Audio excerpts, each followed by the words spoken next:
आदाब, नमस्कार। मैं शिव कुमार खान और आप देख रहे हैं बीएस टीम यूपी की शानदार पेशकश गाँवनामा। गांव की शिक्षा के हालात बहुत बुरे हैं और इसे सुधारने के लिए लोग अपने स्तर से जद्दोजहद कर रहे हैं। फिर भी काफ़ी हद तक शिक्षा को एक कारोबार बना दिया गया, एक बिजनेस बना दिया गया और इस कारोबार में लोग अपने मुनाफे का रास्ता निकालते हैं। लेकिन आज हम एक ऐसी शख्सियत से मिलने आए हैं, बात करने आए हैं, जिन्होंने एजुकेशन को एक बेहतर रास्ता देने के लिए एक बेहतर प्रयास करने की कोशिश की है, जो प्रयास हमारे क्षेत्र में 5 सितंबर 2023 को शुरू हो जाएगी।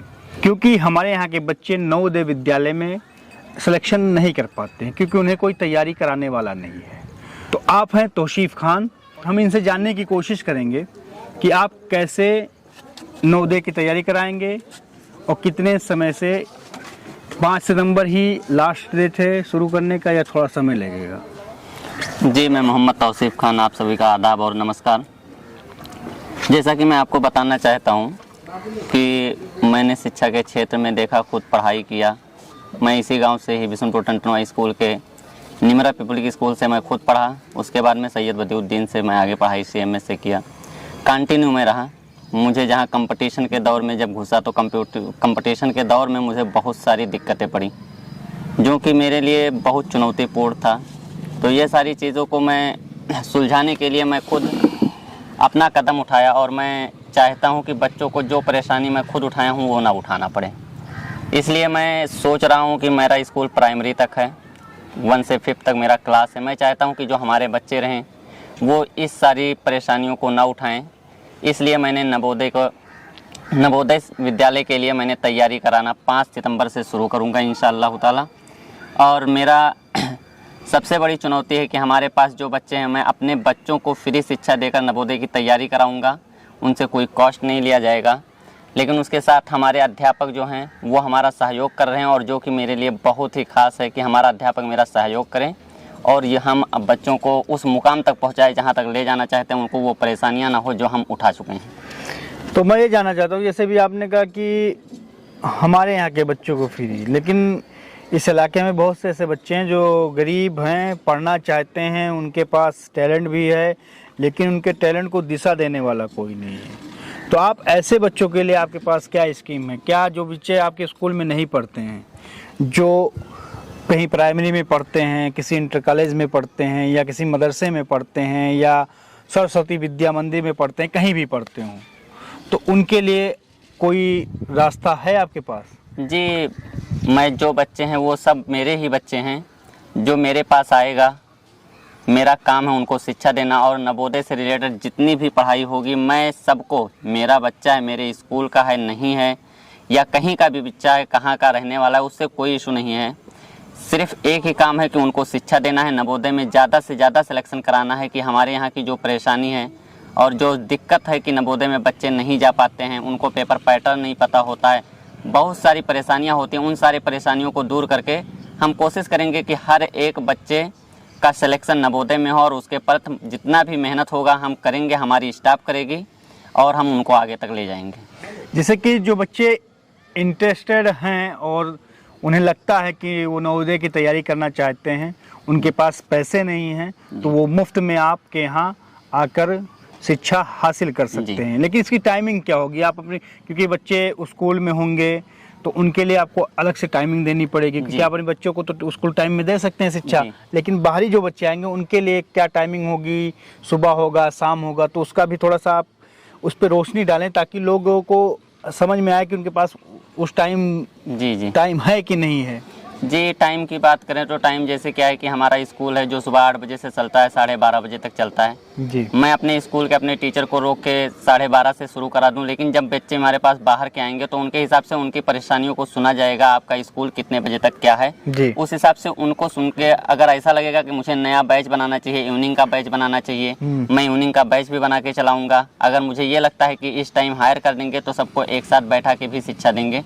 उसके लिए परेशानी जो भी उसका होगा उसका सामना करेंगे, लेकिन बच्चों को टाइम अगर नहीं है तो उनके हिसाब से टाइम दिया जाएगा। जो सबसे ज़्यादा कंफर्ट टाइम होगा उसी टाइम में उनको शिक्षा दिया जाएगा, ना कि मतलब कि किसी प्रेशर में कि मतलब हाँ आप इतने ही टाइम आना है, इतने टाइम हमारे स्कूल के टाइम में ही आइए, अगर आएंगे तभी पढ़ाई मिलेगी आपको। ऐसा कुछ नहीं होगा। हम कोशिश करेंगे कि उनके हिसाब से जो उनका टाइम मिले उस हिसाब से उनको टाइम दिया जाए, जिससे ज़्यादा से ज़्यादा बच्चे हमें मिल सकें और हम उनको नवोदय की सिलेक्शन करा सकें।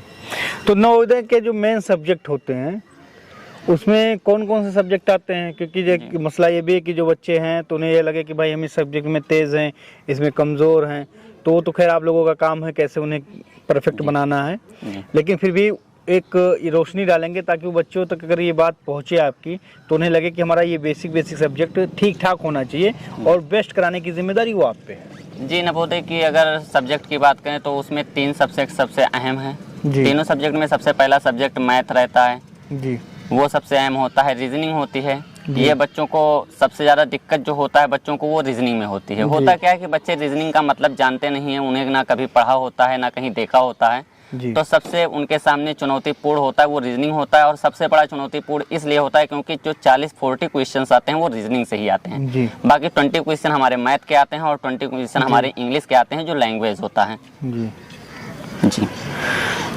तो आपके इस काम में आपके अध्यापक जैसे कह सहयोग कर रहे हैं, तो कितने अध्यापक की टीम होगी जो तैयारी बच्चों को कराएगी?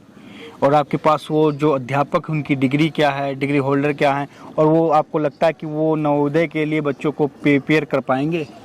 जी, हमारे अध्यापक जो हैं मैक्सिमम अध्यापक ऐसे हैं कि जिन्होंने कहीं ना कहीं से तैयारी की है, कुछ ना कुछ अपने पढ़ाई में पढ़ाई की है, कहीं से तैयारी किए हैं।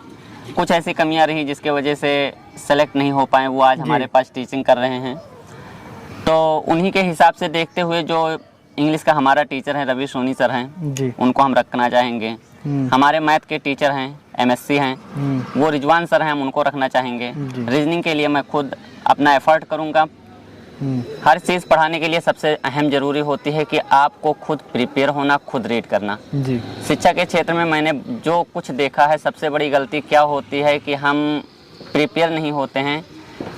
ज़्यादातर टीचर ऐसे होते हैं, अपने इलाके की बात करें, हमारे इलाके में ज़्यादातर टीचर ऐसे होते हैं वो प्रिपेयर नहीं होते हैं। बस उनको हर चीज़ 1 साल 2 साल पढ़ाया हर चीज़ याद होती है, तुरंत वो आके पढ़ा देते हैं वही चीज़। हमें क्या करना चाहिए कि वक्त के हिसाब से एनालिसिस करना चाहिए। हमें अपने आप को किताब से दूर नहीं रखना चाहिए। हमारे यहाँ क्या होता है, हम लोग किताब को छोड़ देते हैं, मोबाइल के जरिए से जो भी जानना होता है सुनना होता है वही सुन लेते हैं। हमें किताबों से जुड़ कर रहना चाहिए। हमें किसी चीज़ को पढ़ाने से पहले खुद वेल प्रिपेयर होकर और उसके बाद आना चाहिए, पढ़ाना चाहिए, जिससे बच्चों को 100% समझ में आ सके जी। तो देखिए इस क्षेत्र में एजुकेशन का जो सिस्टम है वो कहीं ना कहीं बहुत ही ज़्यादा ढीला है। यहाँ के बच्चे कंपटीशन के लिए खुद को तैयार नहीं कर पाते हैं। तो तौसीफ खान ने ये सोचा कि यहाँ के बच्चों को हम उस लायक बनाएं, क्योंकि जिस दौर से गुजरे हैं उस दौर को उन्होंने समझा और उन्हें लगा कि हमारे इलाके के बच्चे कहीं ना कहीं पीछे रह गए हैं। तो इन्होंने हमें कॉल किया कि भाई हम ऐसा सिस्टम कर लाना चाह रहे हैं। तो हमने कहा जो मदद मेरे लायक होगी मैं अपने पत्रकारिता के माध्यम से आपका संदेश लोगों तक पहुंचा दूंगा। और लोगों की जिम्मेदारी बनती है कि आप अपने बच्चों को यहाँ लाएं, बल्कि वो किसी कंपटीशन से डरे ना, बल्कि उस कंपटीशन का वो मुकाबला करें। तो आपके बच्चों को मुकाबला करने लायक बनाने की जिम्मेदारी जो है ये इनके तौसीफ साहब जो हैं इनके अध्यापकों की, इनकी स्वयं की जिम्मेदारी है। और इसमें कोशिश इनकी यही है कि कोई भी फीस आपसे ना ली जाए, मुफ्त शिक्षा जो गरीब बच्चे हैं उन्हें दिया जाए। लेकिन आप एक स्कूल चलाते हैं जी, और आपके स्कूल का टाइमिंग 12:30 बजे है। मान लीजिए 2:30 बजे बच्चों का, जैसे जो बाहरी बच्चे हैं भाई कि हम खाना खा के फिर आराम से 2:30 बजे आएंगे, तो ऐसा क्या लगता है कि आपके टीचर एक सेवा भाव के भावना से कार्य करेंगे? जी, हमें खुद पर यकीन है और हमारे अपने पूरे अध्यापकों पर यकीन है कि वो हमारी बात को नकारेंगे नहीं। और इससे पहले मैं अध्यापकों से बात कर चुका हूँ, वो हमारे साथ कदम से कदम मिलाकर चलने की बात किए हैं और वो कदम से कदम मिलाकर चलेंगे, जिससे शिक्षा के क्षेत्र में एक अलग पहचान मिलेगी, बच्चों को एक अलग पहचान मिलेगा। और हम चाहते हैं कि ये ऐसा हो, ज़्यादा से ज़्यादातर बच्चे आएँ और वो इस कंपटीशन में हिस्सा लें, आए यहाँ तैयारी करें, जो भी डाउट हो उनका वो मुझसे पूछें, हमारे अध्यापकों से पूछें, जिससे क्या होगा कि उनको भी आगे का मुकाम जो होगा उनका आसान होगा। यहाँ से आने से आपको ये मिलेगा कि आपको पेपर का पैटर्न पता चलेगा। आपके स्कूल में ऐसा नहीं है किसी स्कूल में पढ़ाई नहीं होती है, पढ़ाई सारे स्कूल में होती है, बस दिक्कत क्या होता है कि आपको पेपर का पैटर्न नहीं पता होता है। सिर्फ यही चीज़ आपको जानना है, आप वक्त देंगे आपको पता चलेगा। और मैं चाहता हूं कि आप आएँ और जानें, क्योंकि यहाँ किसी चीज़ के लिए आपके ऊपर कोई फोर्स नहीं है। आप सुबह में आ सकते हैं, इवनिंग में आ सकते हैं। यहाँ पर आएंगे, हम आपसे बात करेंगे, क्या वक्त सूटेबल होगा वो वक्त हम बताएंगे, और उसके बाद में फिर आज जिसको भी पढ़ना होगा वो हमारे पास आ सकता है। देखिए, जिस दौर में हम जी रहे हैं, जहाँ हर चीज़ एजुकेशन सिस्टम हो या मेडिकल सिस्टम हो या कोई भी सिस्टम हो, जहाँ पैसे की होड़ लगी हुई है, लोग पैसा कमाना चाहते हैं। अगर कोई वहाँ सेवा की भावना से उतर रहा है, आपको सेवा देने की भावना से उतर रहा है, तो आप ज़रूर उस जद्दोजहद का हिस्सा बने, उस कोशिश का हिस्सा बने, ताकि आपके बच्चे भी अगर सेलेक्ट हो जाएं तो आपका भी, बच्चों का भी भविष्य सुधर जाए और आपका भी सीना चौड़ा हो जाए कि आपके बच्चे का सिलेक्शन नवोदय विद्यालय में हुआ है। वो टीचरिंग के प्रयासों में एक रवि सर, एक रिजवान सर, तो इन दोनों लोगों का मैं तहे दिल से इस्तकबाल और शुक्रिया अदा करता हूं। लेकिन आखिरी जो अंतिम सवाल मेरा आपसे ये है कि आपके विद्यालय की लोकेशन क्या है, क्योंकि जब लोग हो सकता है वीडियो देखें तो वो आपके माध्यम आप तक पहुंचने की कोशिश करें, तो उनके पास वो माध्यम ही ना हो, एड्रेस ही ना हो, तो उसका पूरा एक। जी, हमारा स्कूल SBM स्कूल बिशनपुर टंटनवा में है। आप बाजार वाले रास्ते से जब आएंगे तो ये एयरटेल टावर पड़ता है, उससे पहले आपको SBM स्कूल आपको मिलेगा। ये आपका ऑफिस लोकेशन भी रहेगा। यहाँ 12:30 बजे से तक अभी स्टाफ 1:30 बजे तक रहते हैं, लेकिन जब तैयारी की बात होगी 5 सितंबर से, तो वहाँ हम लोग यहाँ अवेलेबल मिलेंगे और जो भी शिकायतें होंगी सुनी जाएंगी, जो चीज़ रहेगा उसका निस्तारण किया जाएगा, जिससे किसी को कोई परेशानी ना रहे। आप एक बार अपना संपर्क सूत्र नंबर साझा कर दें दर्शकों को, ताकि कोई अगर आना चाहे तो बाई चांस उसे एड्रेस ना मिले तो आपके नंबर पे बात कर सके। जी, हमारा संपर्क सूत्र 8756 तो दोस्तों, इन्होंने आपको अपना नंबर भी शेयर कर दिया है, लेकिन बेवजह, क्योंकि जब नंबर लोगों को मिलता है तो बहुत बेवजह कॉल आने लगती हैं, तो इस चीज़ से बचिए। एक टाइमिंग आप बना लीजिएगा, रात में 11 बजे कॉल मत करिएगा, क्योंकि हम लोगों के भी नंबर लोगों के पास है, रात में 12 बजे, 2 बजे, 2:30 बजे कॉलिंग आता है, तो बड़ी दिक्कत होती है। क्योंकि एक टाइम है, आप इन्हें रात 8 बजे तक कॉल कर सकते हैं, उसके बाद कोशिश कर रहे हैं कि आप नेक्स्ट सुबह का वेट करें, उसके बाद कॉल कर लीजिए।